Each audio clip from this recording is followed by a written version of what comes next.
Le ciel au-dessus du cimetière de Saint-Tropez était gris et oppressant en ce matin de septembre 2025, comme si les nuages eux-mêmes retenaient leur souffle, portant le deuil d'un homme qui avait navigué à travers les tempêtes de la vie avec une résilience stoïque mais silencieuse. Une pluie fine et insistante tombait, imprégnant l'air d'une humidité froide qui s'infiltrait dans les eaux, mélangeant les larmes aux gouttes célestes dans un voile de tristesse infinie.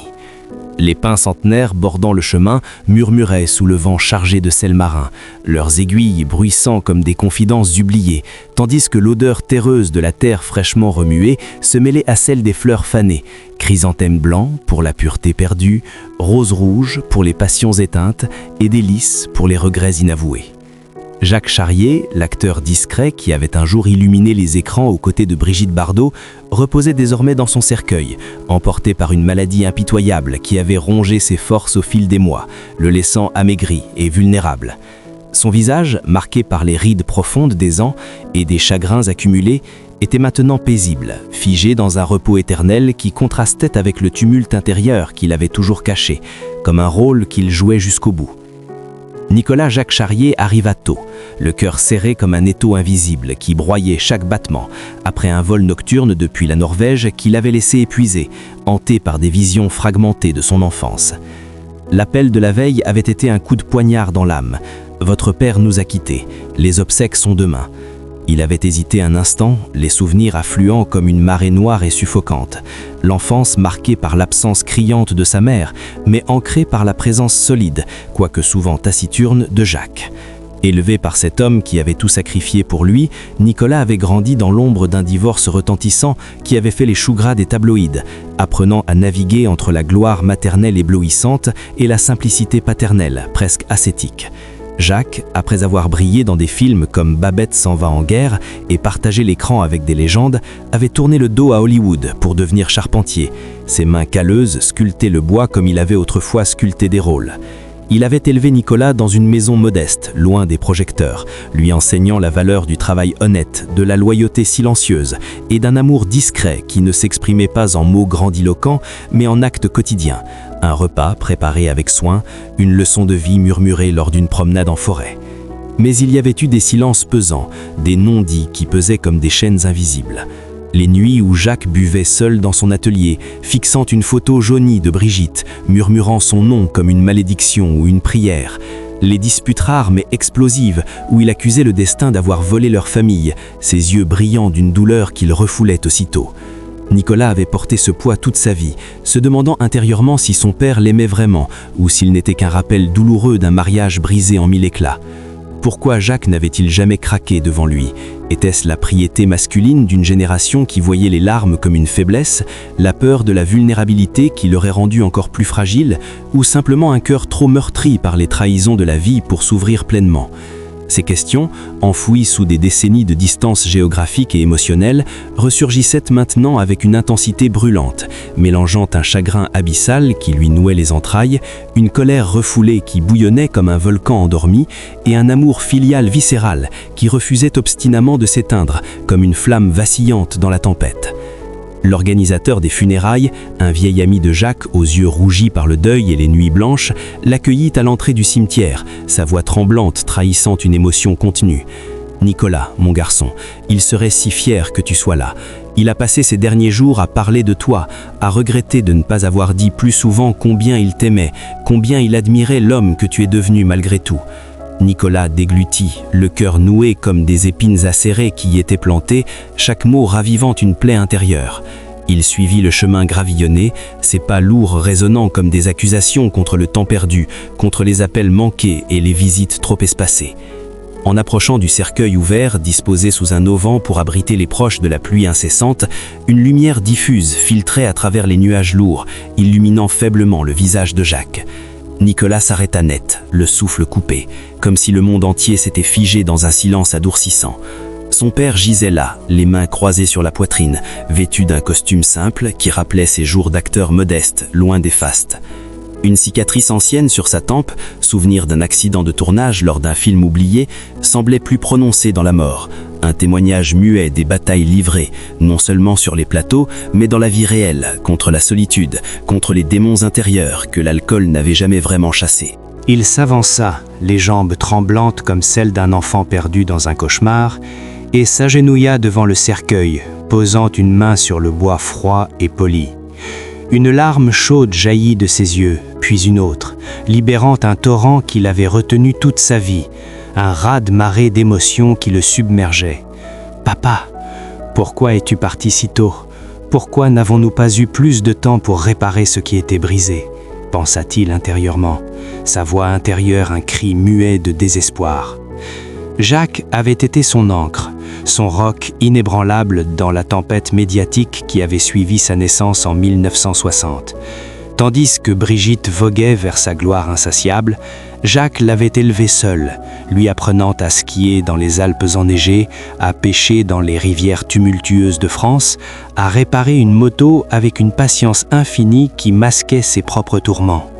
Mais il y avait eu les ombres persistantes, les lettres de Brigitte qu'il cachait dans un tiroir verrouillé, les appels téléphoniques où il défendait farouchement son fils contre les ragots venimeux des magazines, et ces moments où, ivre de chagrin, il murmurait « Elle nous a abandonnés, fiston.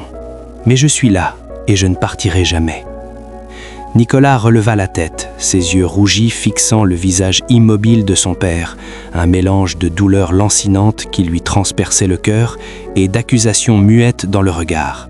« Papa, pourquoi n'as-tu jamais pleuré devant moi ? Pourquoi as-tu porté tout ce poids seul, comme un fardeau que tu refusais de partager ? J'ai grandi en te voyant fort, invincible, mais maintenant je sais, tu étais brisé à l'intérieur, un puzzle incomplet depuis le divorce.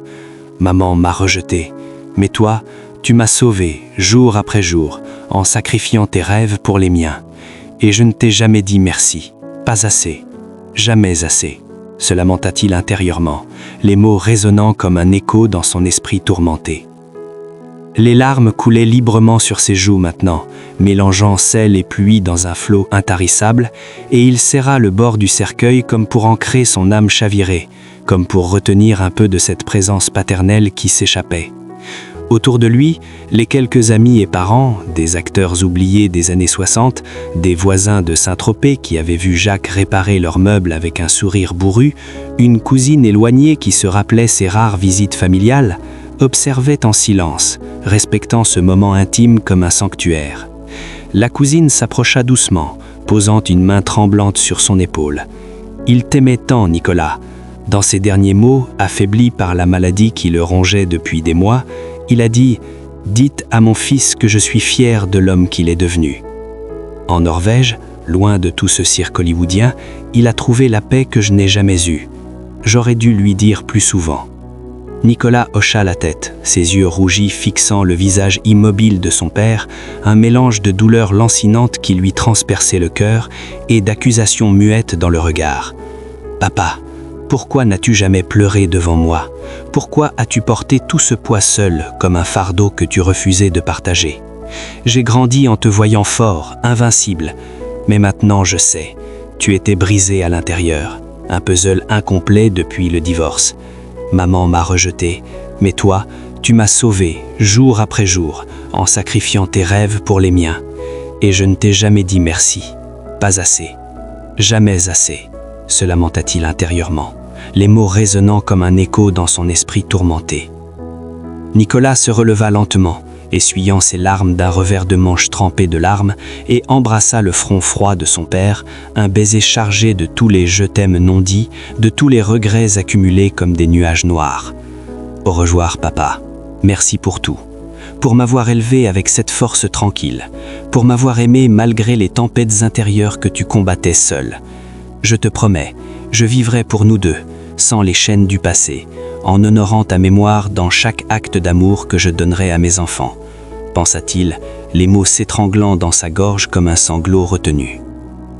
Les mots s'étranglèrent dans sa gorge, et il recula, laissant place aux autres pour leurs adieux, le corps secoué par une vague de chagrin qui menaçait de le submerger.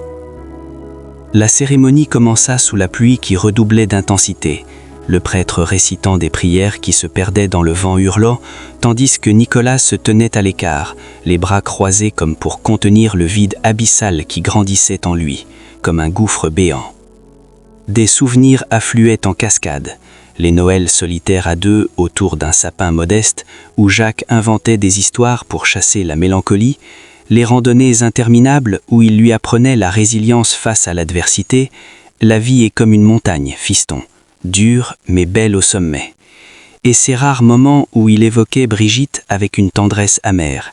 Elle était une tornade, ta mère, magnifique, destructrice, mais toi, tu es mon miracle, la meilleure partie de nous deux. Au fil de la matinée, alors que le cercueil descendait lentement en terre, la pluie martelant la surface comme des larmes collectives, Nicolas sentit une paix fragile s'installer au milieu du chaos émotionnel qui le ravageait. Il n'y avait pas de réconciliation spectaculaire, pas de mots magiques pour effacer les années perdues, mais un pardon silencieux à soi-même et à son père, un lâcher-prise qui allégeait son âme. « Tu as fait de ton mieux, papa. Dans ta vie de combat discret, contre la gloire éphémère, contre la solitude qui te rongeait, contre la maladie qui t'a vaincu, tu as été un héros ordinaire, et moi aussi, je ferai de mon mieux. » murmura-t-il intérieurement, tandis que la terre recouvrait le bois avec un bruit sourd et final.